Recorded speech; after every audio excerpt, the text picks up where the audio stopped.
Dieu, mon Dieu, je te cherche pour m'abandonner à toi. Frères et sœurs dans le Christ, depuis l'entrée dans le temps de l'Avent, la liturgie ne cesse de nous nourrir sur la survenance d'un temps radieux que réalisera la venue du Seigneur Jésus. Aujourd'hui encore, ce temps radieux nous est annoncé par la prophétie d'Isaïe comme étant tout proche. En effet, dans cet extrait que nous avons entendu, Isaïe décrit l'ère radieuse et à travers ces mots. Les sourds entendent, les yeux des aveugles verront. Il y aura de la réjouissance tant pour les humbles que pour les malheureux.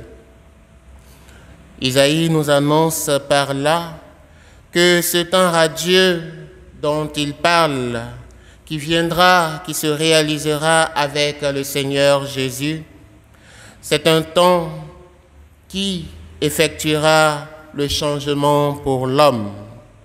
Ce temps sera radieux parce que ce qui empêche une vie d'être épanouie sera anéanti par le Seigneur.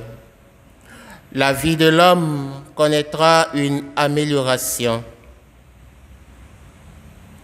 C'est pour cette amélioration que nous prions le Seigneur et que nous demeurons dans l'espérance de sa venue. Avec l'Évangile, on constate que cette annonce prophétique n'a pas été une parole dans le vide. En effet, la guérison des deux aveugles témoigne de la réalisation de la prophétie jadis annoncée. Mais notons que dans l'Évangile, la foi de ces derniers a été pour quelque chose à leur guérison. On en déduit donc que le temps de bonheur est là pour ceux qui croient au Seigneur qui vient. Car si l'on ne croit pas, le miracle risque de ne pas se produire. Croyez-vous que je peux faire cela? Les deux aveugles répondirent, « Oui, Seigneur. » Nous aussi, cette question nous est adressée. Est-ce que nous croyons que le Seigneur peut faire quelque chose dans notre vie? Si nous avons foi en cela, nous pouvons alors répondre « Oui, Seigneur » et nous verrons se réaliser dans notre vie les merveilles qu'il a pour nous. Frères et sœurs dans le Christ, quels sont les lieux de nos vies qui attendent l'accomplissement de la prophétie de la part du Seigneur? Identifions-les et présentons-les lui avec foi et nous connaîtrons aussi le bonheur, ce bonheur qui est destiné à tout le monde, à moins que quelqu'un en décide autrement lui-même.